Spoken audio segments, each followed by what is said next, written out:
ladies and gentlemen. I am sorry for the delay today. I was hoping I would sound less froggish, but it appears that's not going to happen, so you're just going to have it froggy. All right, we're going to do 10.4. We're going to basically review polar coordinates and polar graphs from pre-calc. So our objectives are that we're going to remember the polar coordinate system. We're going to switch between rectangular, oops, that's supposed to say rectangular, my bad. Rectangular and polar coordinates, brief curve sketching, and then we're going to find the slope of a tangent line. So if we go back and remember the polar coordinate system, it's cool looking, it's kind of fun to graph, lovely.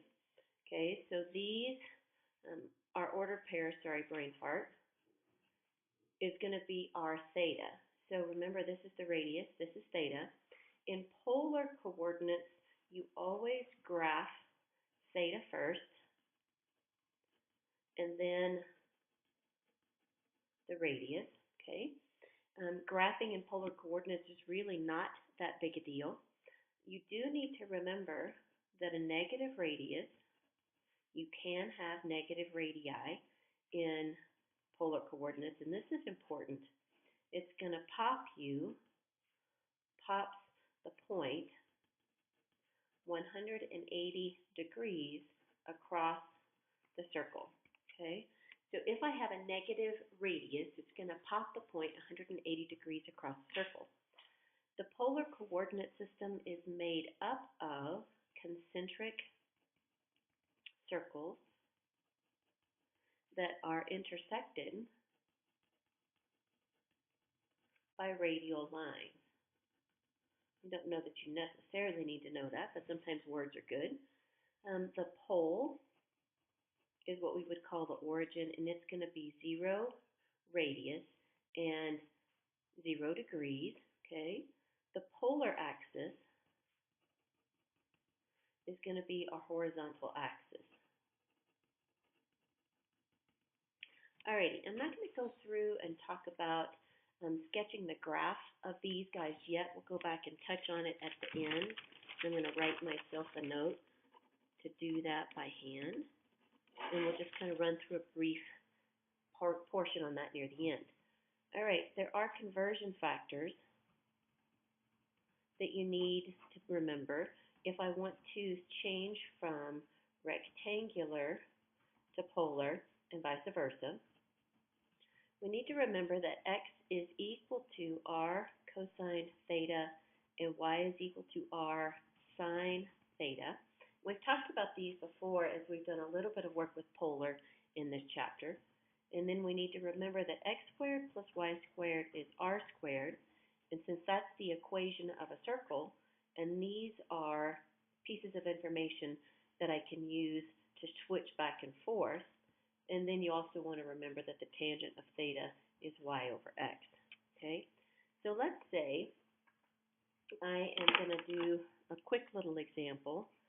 I'm given a point in rectangular, so 3 negative radical 3.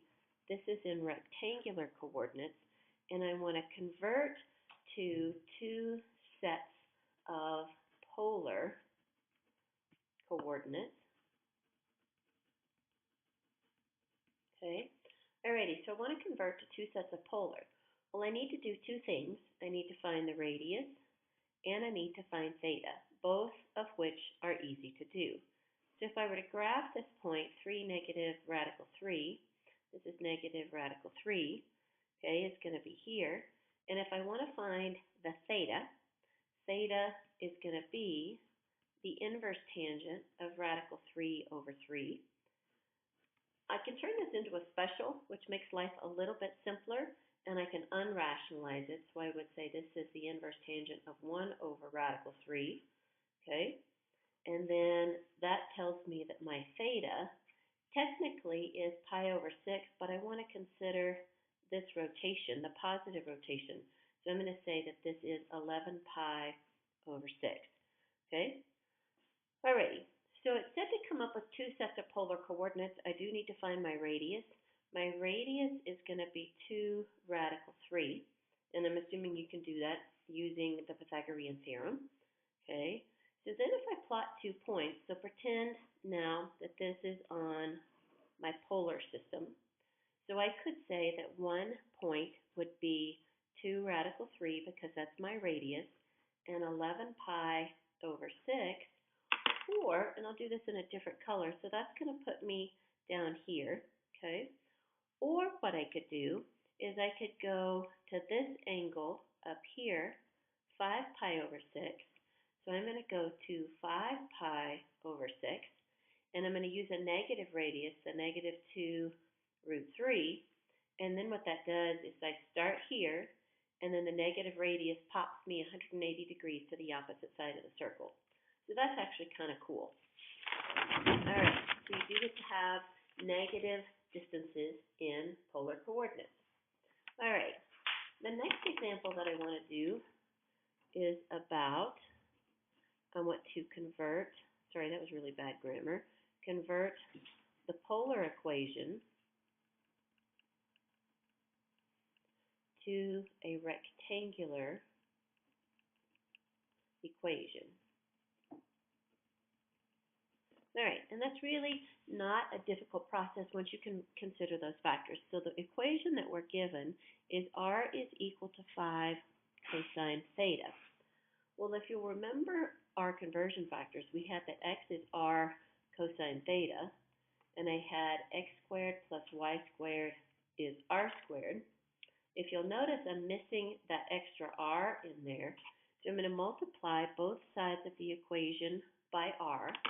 So on the left-hand side, I get r squared. On the right-hand side, I get 5r cosine theta, which r cosine theta is x.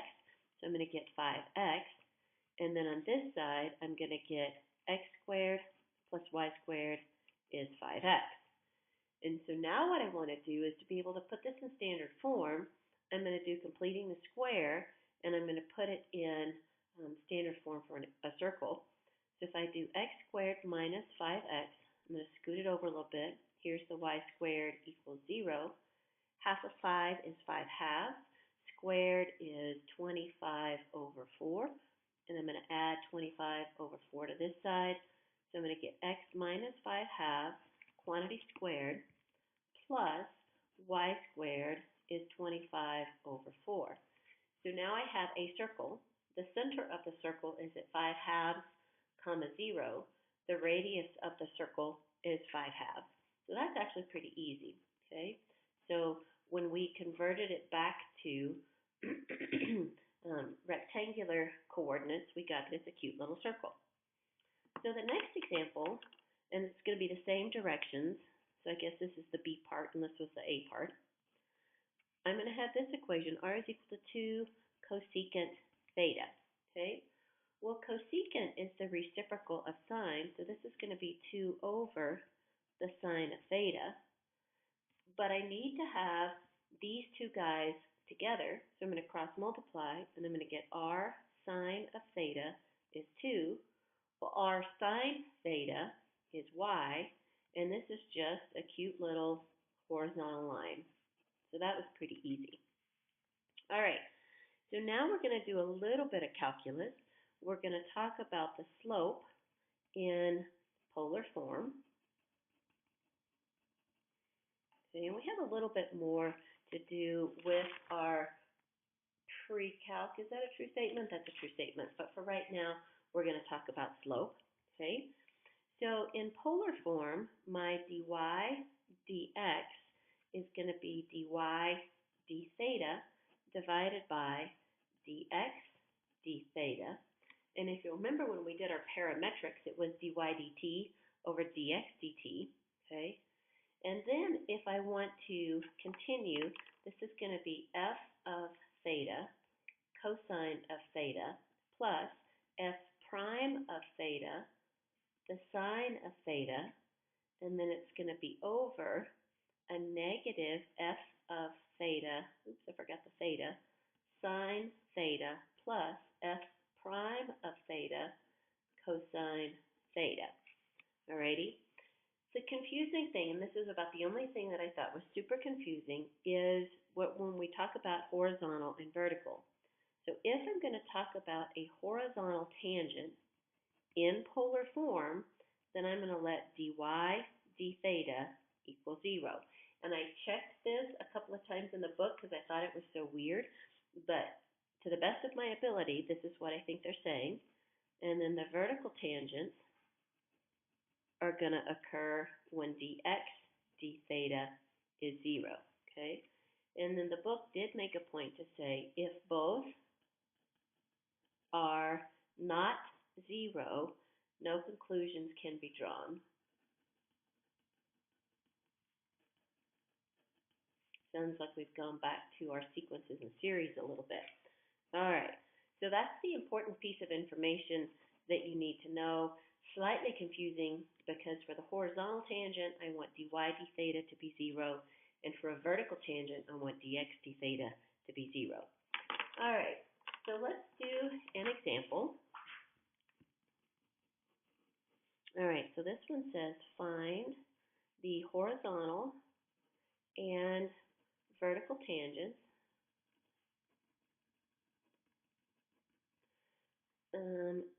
of r is equal to the sine of theta, and we want one rotation of the circle or shape or whatever. Alrighty? So another thing that I want to point out is the cool thing about graphing in polar coordinates is if you see a sign in the equation, that means that it's going to be symmetric about the polar axis, or, sorry, I lied, about pi over 2, or it's going to be scoochied up.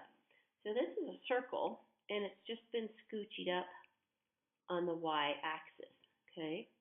If I had had a circle, and I'll just do it in a different color, if I had had r is equal to cosine theta, then it would have been scoochied over here on that axis, okay?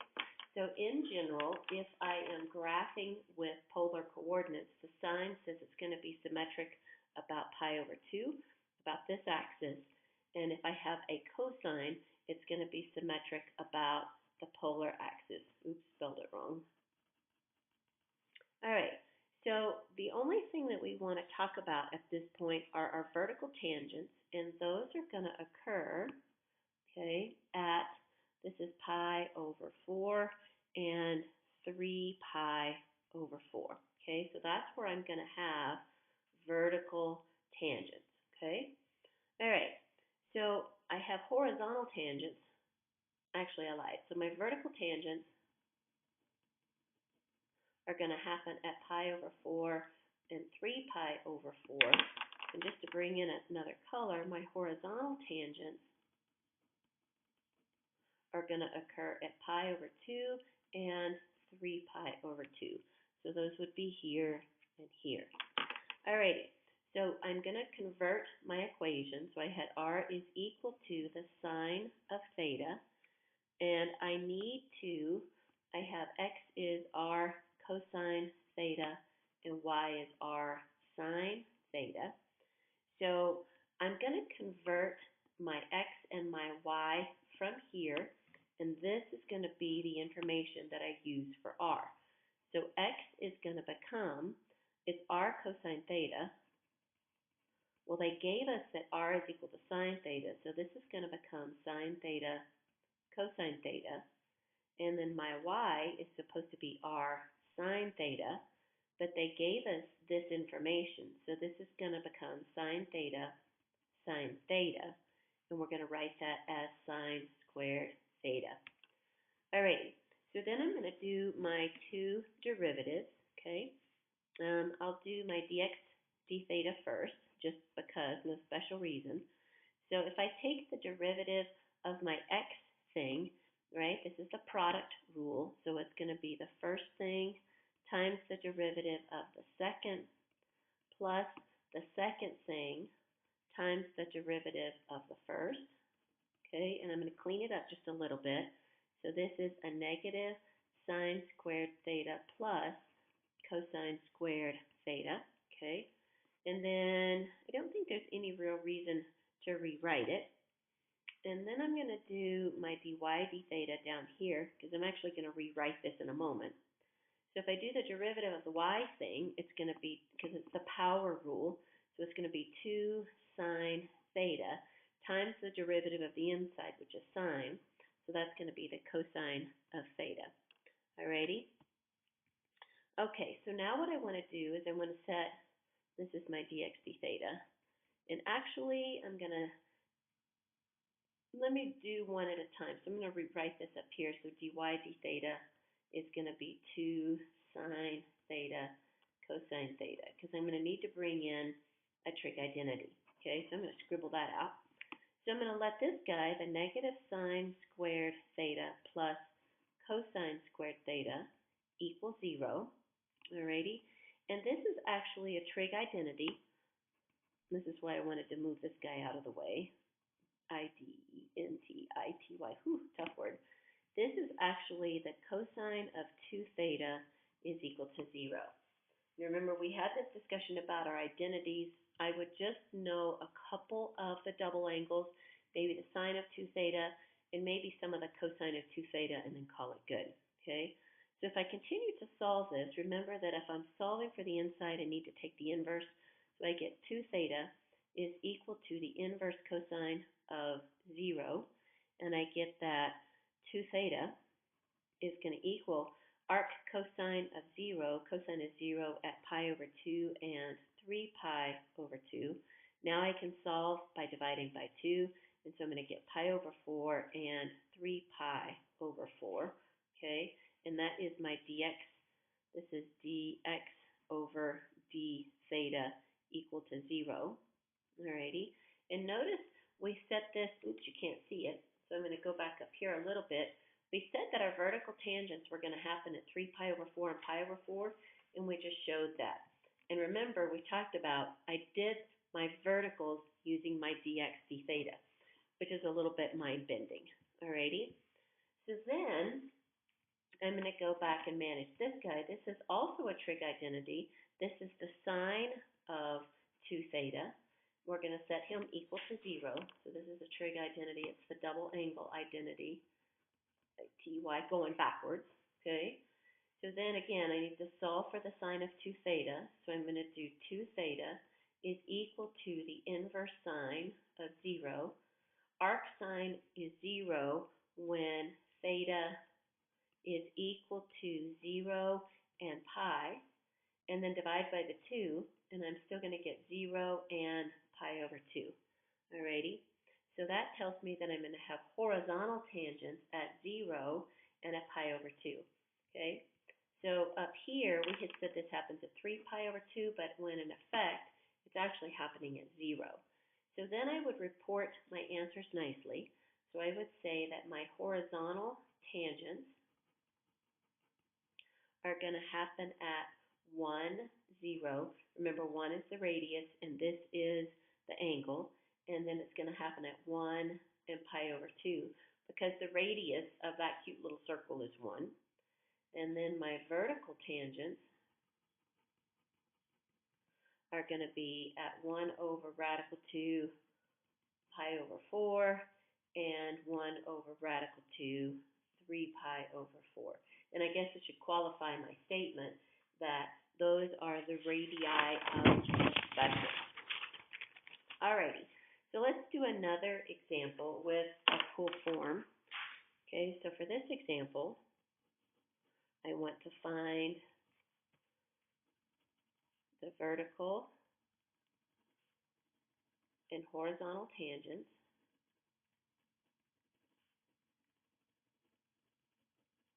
And our graph is going to be r is equal to 2 times 1 minus the cosine of theta.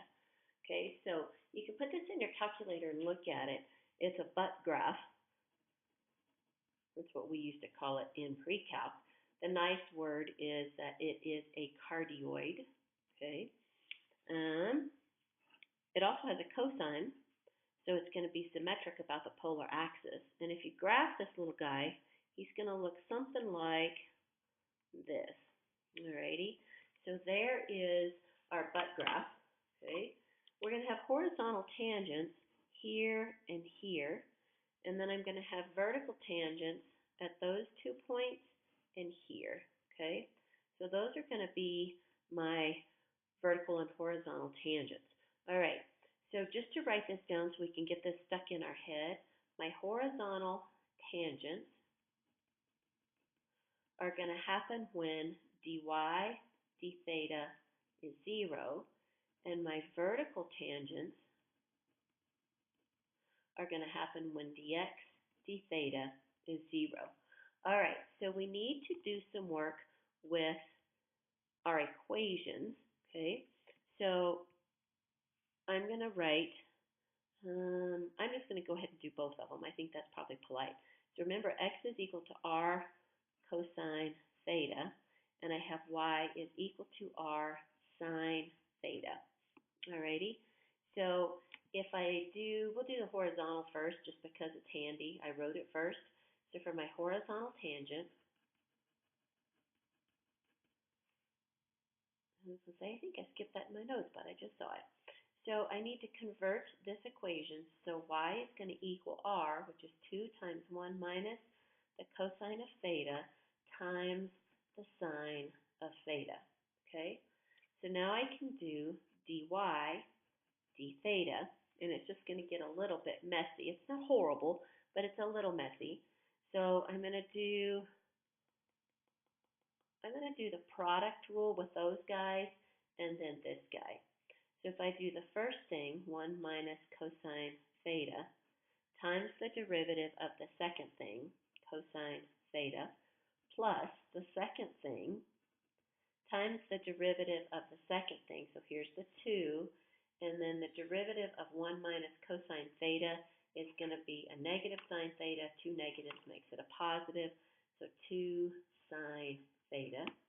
Okay, and I'm going to clean this up a little bit. So this is going to be 2 times the cosine of theta minus cosine squared theta plus 2 sine squared theta. Alrighty. Alright, what did I do next? Okay, so because all of this stuff is in terms of cosine, I can rewrite this guy in terms of, I'm going to mark him off and put 1 minus cosine squared theta, okay? So now I can factor out the 2 of both terms, and it's going to be cosine theta minus cosine squared theta plus 1 minus cosine squared theta, okay? I'm getting there.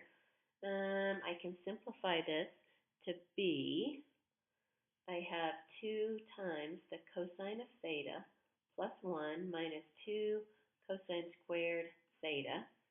Alrighty. And since we're going to set this equal to 0, I can lose that 0, so that makes my life easier.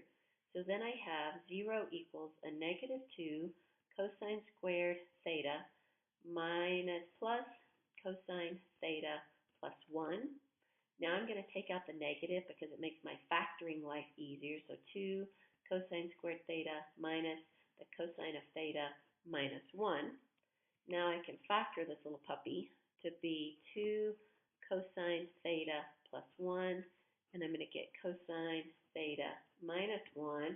And you just thought you were done with the trig identities from chapter 5 in pre-calc. So if I solve this, I'm going to get the cosine of theta is a half. And cosine is a half when theta is 2 pi over 3 and 4 pi over 3. And this one says cosine theta is 1, and cosine is 1 at 0. So those are the 3 angles where I have horizontal tangents. All right, so now I'm just going to go right back up, and I'm going to work on the other side. So I'll scoot that over a little bit. So now I need to do x is equal to r cosine theta.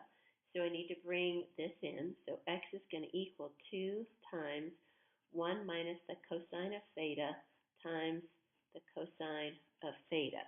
Okay?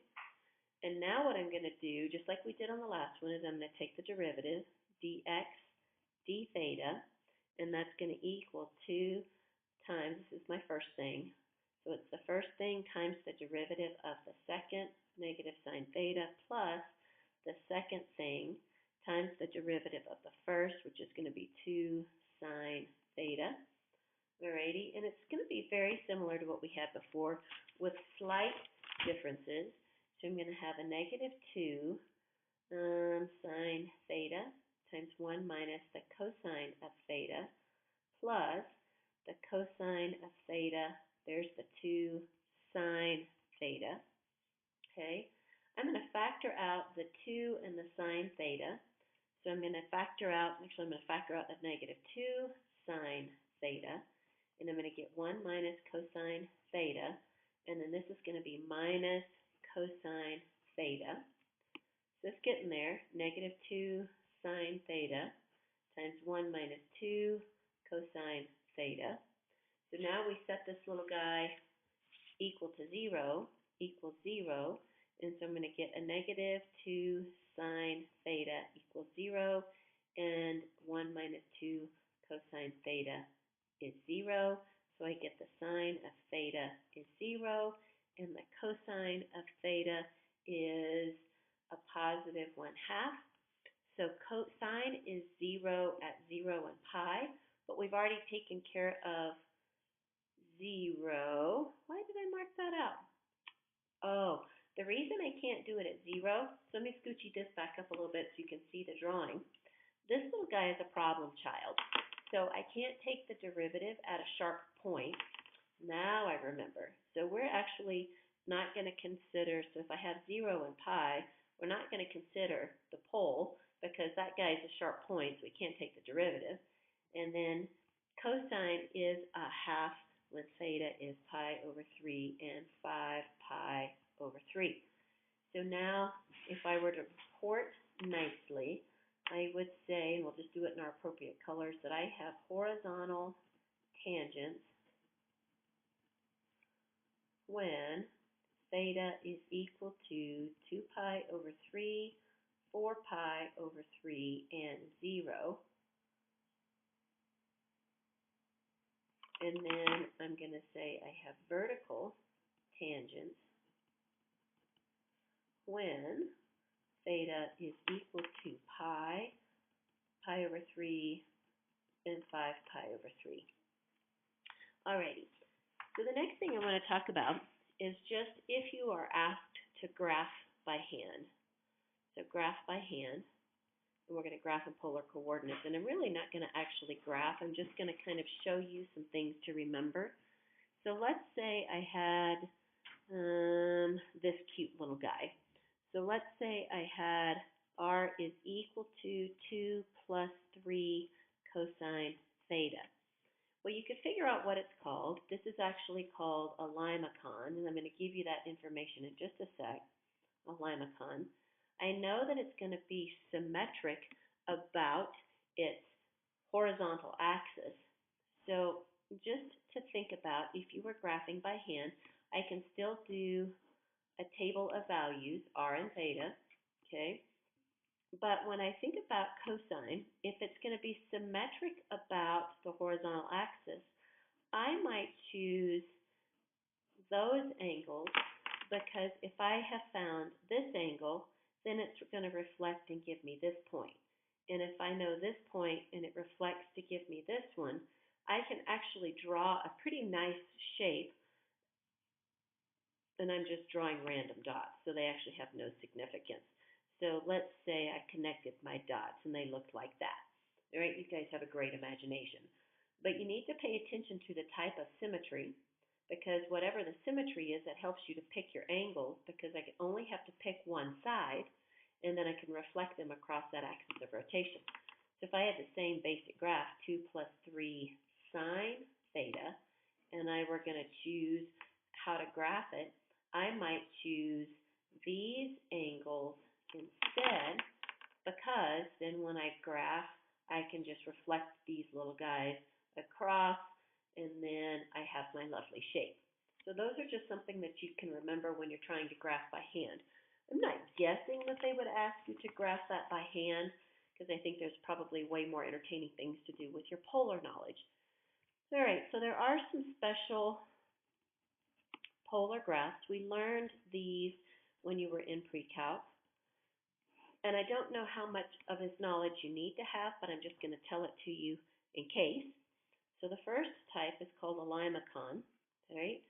and it is our butt graph. And it can either have an inner loop or no inner loop. So the basic equation is R is equal to A plus or minus B cosine theta. And again, this one's going to be symmetric about a polar axis. And so it might look like what we've already done. It might look like that. Okay? It could also have an inner loop, and it could be like this and have an inner loop. Both of those things are called a limacon or a cardioid. This is a cardioid, and then this is a limacon with an inner loop. Okay, the other equation that it could be is A plus or minus B sine theta. And remember, that just means it's symmetric about pi over 2. Alrighty, a couple of things. My maximum radius, and again, I don't know if you're going to need to know this, is going to be the absolute value of A plus B, and my minimum radius would be the absolute value of A minus B. Okay? All right. The other bit of information is if I divide A by B and it's less than 1, then that tells me that I have an inner loop. And again, I don't know how much of this you're going to need to know, but I'm giving it to you just in case. This has no inner loop. All right, so that's our information about limacons. Okay, the next one to talk about is a circle, and circles are super simple in polar because your choice of equations, R is A cosine theta or R is A sine theta. The cool thing about the cosine is it's just going to have it be on the x-axis, and then if I have this guy, it would be on the y-axis. And then if I just have a circle that hasn't been moved anywhere, it's going to say R is equal to A. And that would be a circle located at the pole. All right, the next curve to talk about are our rose curves. These were always fun, and they're fun to graph in polar coordinates. So their generic equation is R is equal to A cosine n theta, or R is equal to A sine n theta. If n is odd, then there are n petals. And if n is even, there are 2n petals. And again, we can talk about just the different types of symmetry. They can have all kinds of symmetry. These are really fun to graph if you've never graphed polar coordinates before, so you can draw flowers on your calculator. The last one is a lemniscate, and this is kind of the infinity symbol. Okay, so it's that cool dude. So if I have R squared is equal to A squared sine 2 theta, and R squared is equal to A squared cosine 2 theta. Okay, so it could look like an infinity symbol like this, or it could be rotated on another axis and be like that. So the lemniscates are kind of your infinity symbol. Alrighty, your book actually has way more examples of cool graphs if you ever feel possessed to look at them and play with them. So just remember that your calculator needs to be in polar coordinates and it needs to be in radians. Alrighty, that's it for today. I will see you soon.